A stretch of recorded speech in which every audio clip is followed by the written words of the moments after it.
meeting is held via web meeting due to the COVID-19. Members of the public may participate by following instructions listed on the agenda. You may also view and listen to the meeting on live stream, cable TV, the city website, and YouTube. Following roll call during summary of procedures, we'll review how the public may provide comment during tonight's session. So starting with Commissioner Lardenois. Commissioner Alawalia. Yes. Welcome. Commissioner Barocio. Here. Commissioner Cantrell. Commissioner Casey. Here. Commissioner Garcia. Here. Commissioner Ornelas Wise. Here. Commissioner Young. Here. Commissioner Lardenois. You called me at the beginning, but I'm still here. Yeah, I didn't hear you. Sorry about that. Okay. No, so I just like calling your name twice. All right, great. So we have a quorum. So on to the summary of hearing procedure. The procedure for this hearing is as follows. After the staff report, applicants and appellants may make a 5-minute presentation. City staff will call out the names of the public who identify the items they want to speak on. You may identify yourself by the raised hand feature in the web meeting or click *9 on your phone. Or you may call 408-535-3505 or email planning support staff at soundsaca.gov. Identify your name, phone number, and what item you'd like to speak on. As your name is called, city staff will unmute you to speak. After we confirm your audio is working, your allotted time will begin. Each speaker will have up to 2 minutes. Speakers using a translator will have double the time. After the public testimony, the applicant and appellant may make a closing remarks for additional 5 minutes. Planning commissioners may ask questions of the speakers. Response to the commissioner questions will not reduce the speaker's time allowance. Staff will unmute the speaker to respond to the commissioner. The public hearing will then be closed and the planning commission will take action on the item. The planning commission may request staff to respond to the public testimony, ask staff questions, and discuss the item. If you challenge these land use decisions in court, you may be limited to raising only the issues you or someone else raised at this public hearing or in written correspondence delivered to the city prior to the public hearing. The Planning Commission's actions on rezonings, pre-zonings, general plan amendments, and code amendments is advisory to the City Council. The City Council will hold public hearings on these items. Section 20.120.400 of the Municipal Code provides the procedures for legal protests of the City Council on rezonings and pre-zonings. The Planning Commission's actions on conditional use permits is appealable to the City Council in accordance with Section 20.100.220 of the Municipal Code. So now we will go to item 1, call to order and orders of the day. Before we begin, I want to remind the Planning Commission members and members of the public to follow our code of conduct at meetings. This includes commenting on the specific agenda item only and addressing the full body. Public speakers will not engage in a conversation with the commissioners or staff. All members of the Planning Commission staff and public are expected to refrain from abusive language. Repeated failure to comply with the code of conduct, which will disturb, disrupt, or impede the orderly conduct of this meeting, may result in removal from the meeting. This meeting of the Planning Commission will now come to order. Now we move on to item 2 for public comments from the public that have nothing to do with tonight's agenda, meaning they are not items on the agenda. If you want to speak on something else, you may do so, and you can do so at this time. Staff, do we have anyone with a hand raised or a phone call for public comment? We do not. Okay, moving on to item 3, deferrals and removals from the calendar. I don't believe there are any. Is that correct? That's correct. There's none. All right, moving on to the consent calendar, which contains the minutes and an item CP 22-015, both on the consent calendar. Do we have any questions or do we have a motion from commissioners? I'll move to approve the consent calendar. I second it. Okay, we have a motion and a second. Any comments on the motion? None. So we will do our roll call vote. Commissioner Lardenois. Yes. Commissioner Alawalia. Yes. Commissioner Barocio. Yes. Commissioner Cantrell. Commissioner Casey. Yes. Commissioner Garcia. Yes. Commissioner Ornelas Wise. Yes. Commissioner Young. Yes. Myself, yes. Moving on then to item 4. Nope, item 5. It's the public hearing. And we have item A, which is DA 22-001, and staff will present on that. Good evening, Mr. Chair and members of the Planning Commission. It is indeed an honor and a thrill to be with you here this evening. We are moving on the last component of a project that has literally spanned almost 30 years. The project before you, or the action before you, is the third amendment to the development agreement for the Japantown Corporation Yard. And really, it's the last phase of the Shea Development Project, which will include an incredibly important arts and cultural component with Tyco and others arts group. I want to trace back specifically to early 2000, when the community came together after over 100 meetings, which was particularly a lot back then, and were in agreement to create a great, good place that would be at the heart of Japantown, that would include a place for residents, for visitors, for shoppers, for families. And thanks to Shea Development, much of this vision has already been achieved. And I must say that none of it could have been achieved without the incredible coordination of the Japantown community. The work and engagement by the Japantown community was extensive all the way through over these many years. And I also want to thank, before I turn this over to the presenters on city staff, Sean McCarron, who with Shea has made so much happen over so many difficult years. Really, we come to this place after 2 economic cycles plus a pandemic, as well as SB Creates, Connie Martinez, who is on the line with us this evening, and members of Tyco, because one of the key portions forever envisioned for this project is to be finally a permanent home for Tyco in Japantown. And also must very much thank city staff, which includes Robert Manford, as I think we've had 3 EIRs on this project over the years, many elevations, and thanking Patrick Kelly, as well as Sylvia Doe and many others who have engaged on hard staff work to make this happen. And tonight, I want to also include Kevin Ice and Yen Bui from our real estate division that have been heavily engaged in leading efforts with the developer and SV Creates to bring this to fruition. With that, I will turn this over to Yen Bui from real estate. Thanks, Nancy. Good evening, everyone. My name is Yen Bui. I'm a senior executive analyst in the city's real estate services division.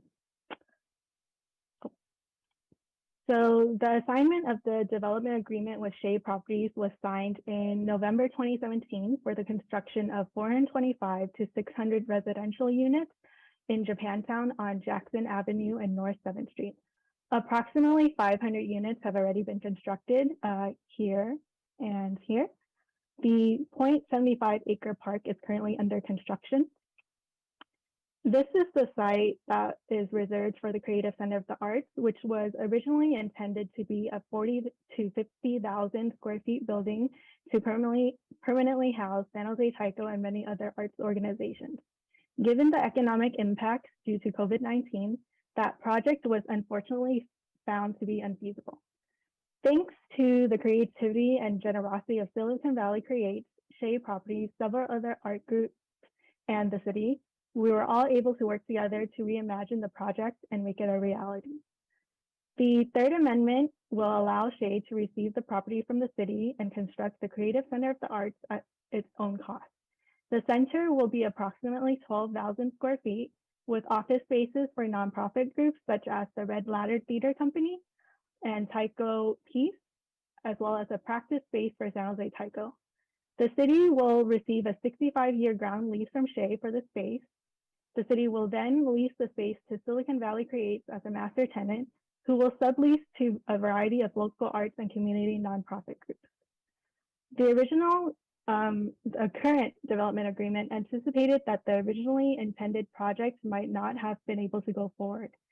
If Silicon Valley Creates is unable to fundraise and begin the construction of the center by March 2023, then Shea Properties could buy the Creative Center of the Arts site at a below market rate negotiated prior to the assignment in 2017.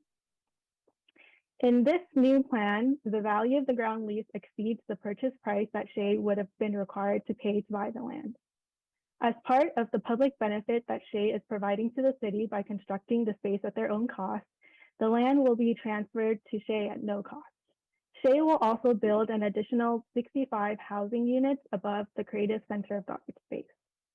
Through this partnership, all partners are committed to amending this development agreement to realize the original vision for a great good place to provide a permanent home for local nonprofit arts and cultural groups, including San Jose Taiko in the heart of Japantown.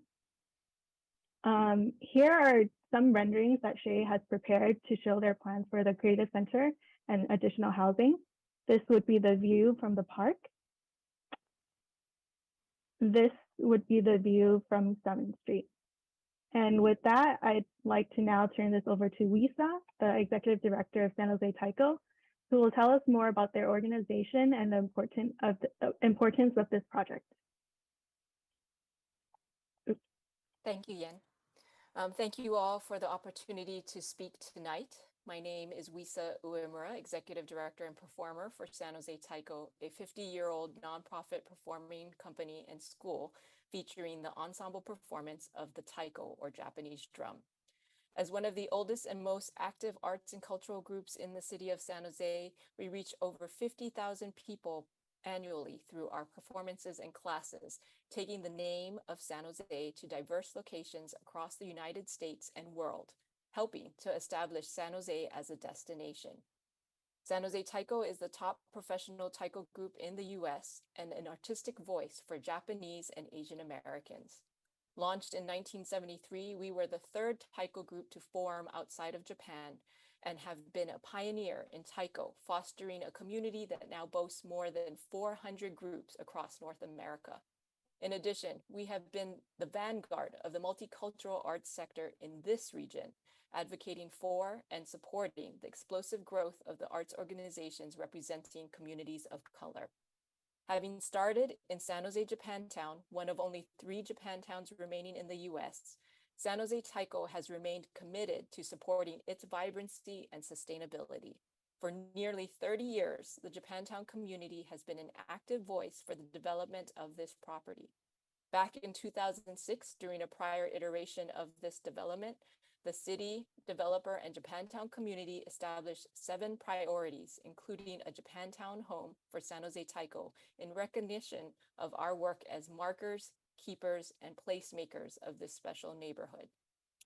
In our 50-year history, we have had to move our class and rehearsal studio 16 times, with each of the moves disrupting our services and draining our limited resources. Having a permanent space to hold our multitude of classes, run rehearsals of our world-class performing company, and to house our administrative offices will mean stability and opportunity for our organization's next half-century. We are confident in the partnership developed between the City of San Jose's Office of Economic Development and Cultural Affairs, Shea Properties, Silicon Valley Creates, and San Jose Taiko. They have proven their desire to work with the Japantown community to build an iconic project that will speak of this unique community's history, present, and future. We hope that the Planning Commission can recognize the value of our efforts as cultural ambassadors of both the City of San Jose and specifically San Jose Japantown by providing us with a permanent home within the 6th and Jackson development. Tonight, San Jose Taiko asks that you approve the amendment before you today. Thank you.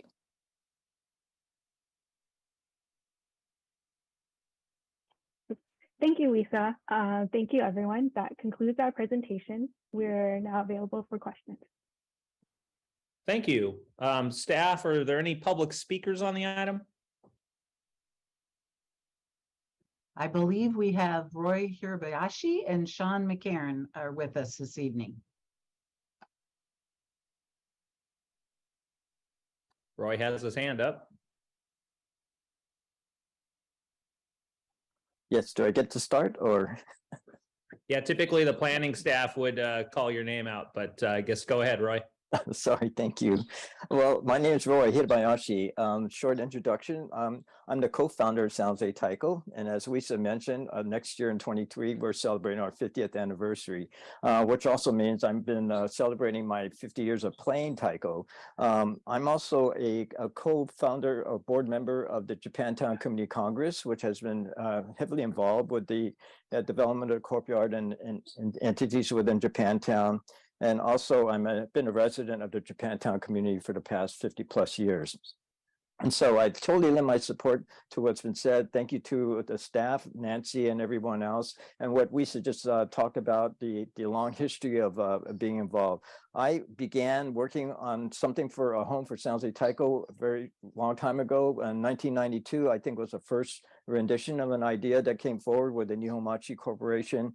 And I was on the public committee that helped select the first developer, the Olsen Company. And actually that was in 2006, I believe. Also in the year 2000, Cindy Chavez, Councilwoman Cindy Chavez had created a task force in Japantown, which I was on.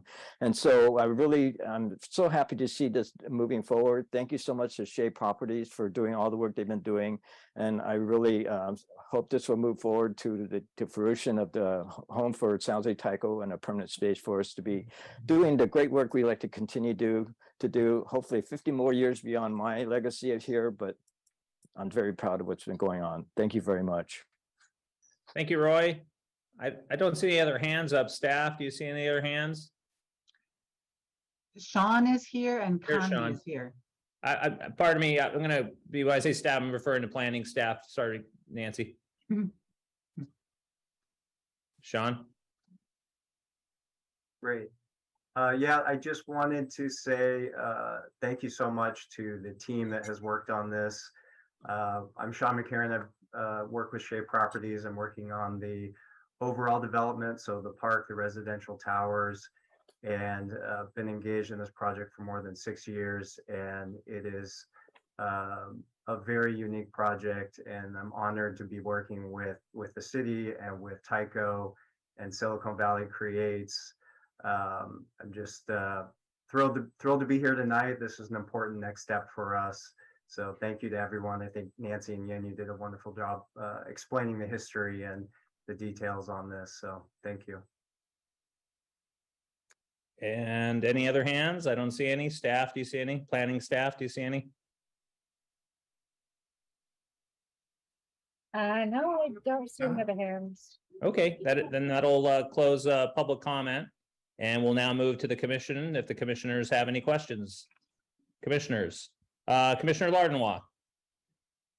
Yeah, I just want to say, happy to move this along so this project can come to fruition. So want to move to approve the staff recommendation. Second. There's a motion and a second. Any other comments from any other commissioners on this item? Just looking for the hands here. Don't see any. If anyone has anything, go. Oh, Sylvia, Commissioner Ornelas Wise. Hi, I just wanted to say great job all around. I totally support this project. I belong to Teatro Familia Aslan and been doing theater in San Jose for since 1999. So I totally support you. I understand relocation and rehearsal space and moving around. So I think it's fantastic and fabulous what you're doing. And I'm with you all the way. So great project. And I agree with it moving forward. And I look forward to being in the theater and watching you perform. Thank you, Commissioner. And I think that's all the discussion or questions from the commissioners. I've certainly been happy to support this project on multiple votes and look forward to eventually a completed project. So we have a motion. We have a second. It's now time for roll call. Commissioner Lardenois. Yes. Commissioner Barocio. Yes. Commissioner Alawalia. Yes. Commissioner Cantrell, Commissioner Casey, Yes. Commissioner Garcia, Yes. Commissioner Ornelas Wise, Yes, yes. yes, yes, and Commissioner Young, Yes. myself, yes. And I believe we have to display the vote. There we go. Outstanding. On to item 6, referral from city council, boards, commission, others. I don't believe there's any items there. Item 7, good and welfare. Item A, report from the city council.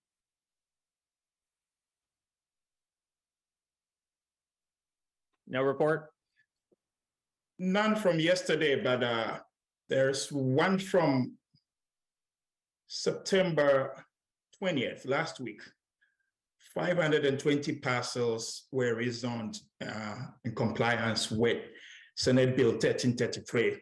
Just one of them was pulled by Council Member Perales, which is the parcel located at 575 East Julian Street. It was removed so the property owner can have time to explore business options before his property is rezoned. So it's been scheduled for the following week or next council meeting. Great. Thank you. Item B, subcommittee formation reports and outstanding business. Don't believe there's any there, right? And then commission calendar and study session. Do we need to comment on this, or are we answering these by email? I believe we do have time for members to comment. Okay. I believe we have a couple dates and topics. I know those were shared with planning staff. If any commissioner wants to make a comment, question, feel free. So Chair, not all commissioners have responded. At least 5 commissioners have responded, but it seems the preference is November 4th. 2 responded with October 21st. So I believe we do have time to see what your preferences are. Fair enough. If commissioners could do their best to respond by Friday, that'd be helpful to staff as they plan. I think that's fair. If there's any, hardships, feel free to reach out. Commissioner Ornelas Wise. Remind us of the time on November 4th and on October 21st. What was the time? 1 p.m. to 4 p.m., please. Okay. And then anything on the public record staff?